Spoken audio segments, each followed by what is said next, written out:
The Tears of Arsi. A cry for justice. In the heart of East Arsi, a land that has known the quiet devotion of generations, the sun rose on a day that would soon be etched in memory as a season of profound tragedy.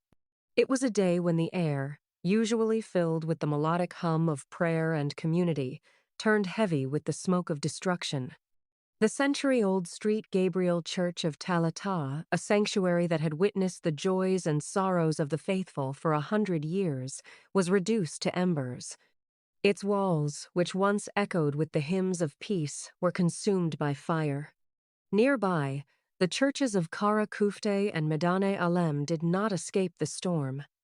They were looted and violated, leaving the community reeling in disbelief. But the true tragedy lay not just in the burning of stone and timber, but in the shattering of lives.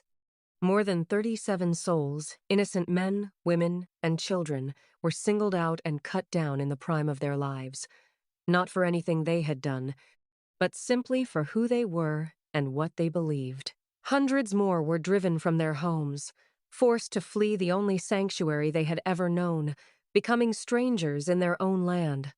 It is a sorrow that cuts deep, a wound that refuses to be ignored.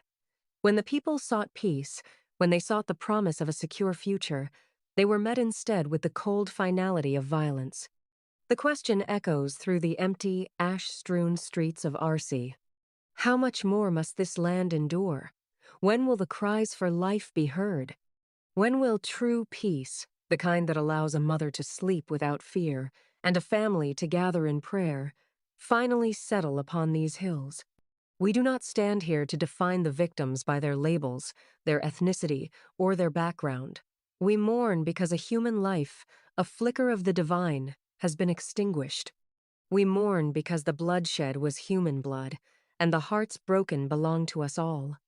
To destroy a house of worship is to attack the very refuge of the poor and the beacon of hope for the brokenhearted.